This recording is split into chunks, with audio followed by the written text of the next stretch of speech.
Hey, it's Greg Milby, Kentucky's Heartland at kentuckysheartland.com. As we've been rolling through the last few weeks, we've been talking about people, places, and events that are powering the Heartland during this COVID-19 crisis. And I have with me a couple of guys here, John Wright with Hardin County Schools and Kenny Rambo wearing his Give 270 hat today.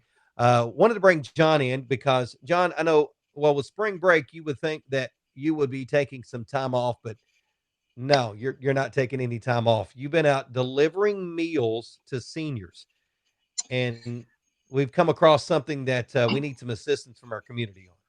Yeah, you're right, Greg. And fortunately, we had the opportunity to deliver our meals to seniors last week when we were delivering meals to students. And so, kind of a backstory on where we started with delivering meals for seniors. I know we are a school district and we deliver meals to students and we serve students. But Mrs. Morgan, when this first started, this COVID-19 pandemic started and we were going to be out of school for an extended amount of time. She asked us to find ways to help the elderly and those with compromised immune systems. And so she has a passion for that. She has served with Feeding America. She has served with Room in the Inn and other and Warm Blessings and other avenues to provide food for those who cannot easily access it. And so that's where her heart is. And so we started the process of thinking about how we can get meals to folks who are elderly or with immune compromised systems. So the federal law says that we cannot give free food to anyone over the age of 18. And so, and obviously senior citizens, although a lot of them feel like they're 18 and want to be 18 again. I hope I'm that way when I'm a senior citizen. I'm almost there, but they obviously are over 18. And so we can't just give food away to those over 18. And so we ask, and our community responded beautifully with providing donations to pay for that food. And so when our bus drivers were out delivering paper packets or food to students, they would, for example, if and Greg, I'll use you as an example, if they were delivering food to the Milby home and Mrs. Jones up the street had asked for food to be delivered, or someone had asked for food to be delivered to Mrs. Jones, well, we would just deliver, while we were on that route, we would just deliver food to Mrs. Jones up the street from the Milby house. So, so what has happened while we've been on spring break, we've realized that that money is exhausted, and the money that had been given to pay for those meals by our community members has been used. We served over 1,400 meals in the last 2 weeks, and we'll probably serve more as we go along because as of right now, we'll get back in school on April 20, and I hope that is when we can get back to school. But that may be extended as we know and can imagine. So that may go on longer, and so we want to keep this deal as long as we're out of school and delivering meals, and we want to be able to provide meals for seniors and those with compromised immune systems. And so that's one way that we are looking for folks to help us with being able to provide funds to deliver those meals, and then also to deliver the meals. And so we're providing a pickup place at New Highland Elementary School where folks can come starting next Monday, and they can get meals. We'll give them an address of a person to deliver the meal to, and they can do that. And so we were looking for ways to spread the word on that, and we remembered our friends at Give 270 and how they have helped us out in the past. And I think hopefully we get to announce a way that they're going to help us out big time in the future here pretty soon after we kind of get COVID-19 behind us. But Give 270 has been so generous to us before, and so we leaned on our friends at Give 270, and that's where Mr. Rambo and his team come in and providing a way to secure meals and volunteers and funding for those meals that we can share with the elderly. All right, Kenny. So you're up to the plate. How can people help? Yeah, absolutely. So we have, in collaboration with Hardin County Schools, have launched an online destination where folks can go online and make a completely tax-deductible contribution through our nonprofit organization. Give 270, which is a 501c3. They're going to be able to key in any amount that they'd like to donate utilizing their credit card. We've got it noted there that for every $3 they donate, we will be able to support Hardin County Schools in providing a meal to senior citizens in the community as we continue to navigate these unforeseen circumstances. So it'll be very simple. I believe we're going to share the link in this video as well as on the Kentucky's Heartland blog that this will be featured in and across social media, where you'll be able to donate and or volunteer to help out with getting these much needed meals into the hands of the senior citizens within our community that needs them. And John, I just want to say I couldn't have been more excited to help when you reached out. It's a very personal thing for me. My mom is the manager of the food service there at Central Hardin High School. And as her and her team have stepped up to respond in all this, and to all the lunch ladies out there, it's just awesome to see the way that they're serving our community, the great purpose that they take in making certain that those needs are met. And so in addition to being very proud of my mama, Vicki Rambo, I'm just excited that we can help out in this regard. Give 270, as some of you out there may know, is a area nonprofit that has been in existence as a 501c3 here in the Hardin County area since 2016. We were founded and we raise money through a couple of signature events that we host each year, the Kentucky Craft Beer Festival, as well as the Eric and Joe Variety Show.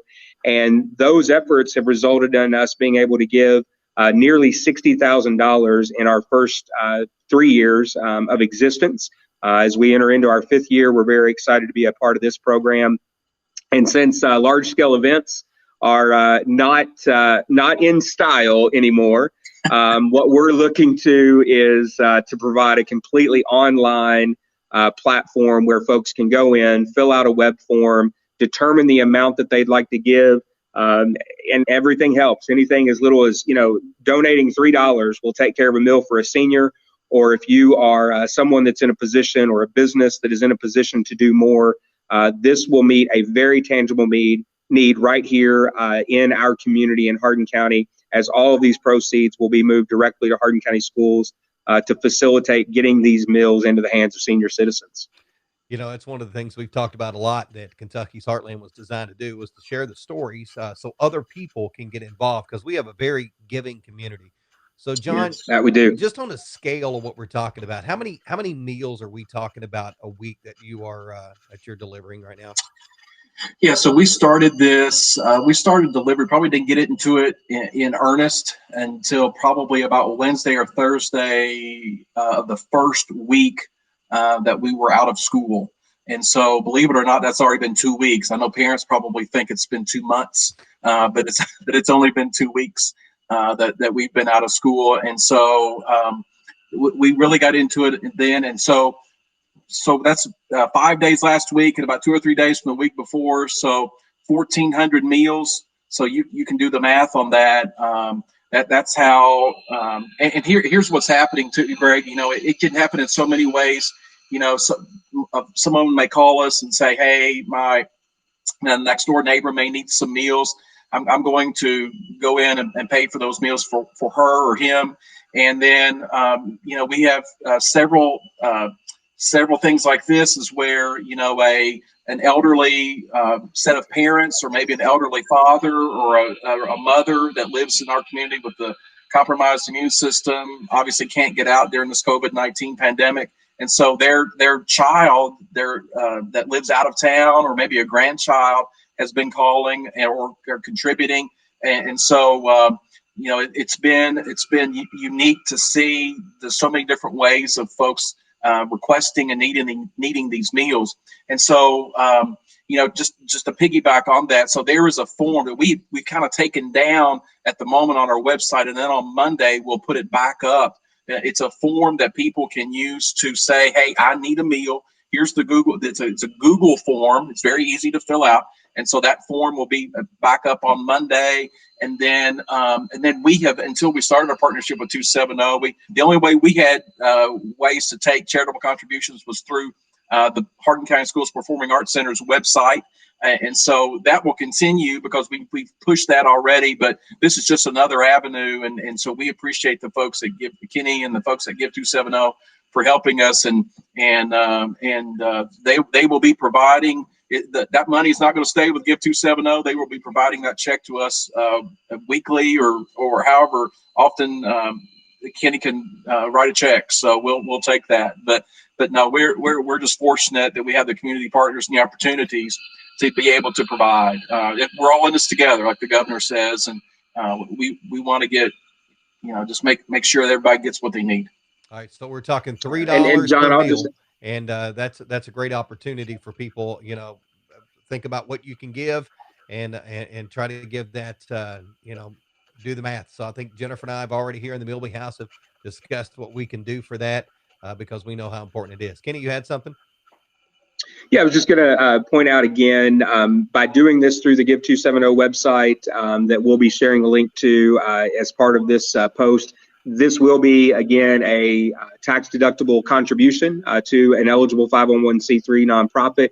We'll report out on that near the end of the tax year. So just want to emphasize that's one of the reasons that we have gotten involved, is to provide that benefit to would-be donors. And, I think at this point, we're just going to be excited to watch how this community steps up. It's who we are outside of crisis, and we know that it is definitely who we will be in the time of need. So check out the details, click on donate or volunteer, and fill those forms out. John will get that notification, and we'll make certain that these dollars are making it to the school system so that they can legitimately and effectively provide those meals to senior citizens. And guys, I know that our community has a long history of providing, and so I have no worries about being able to provide this for this need.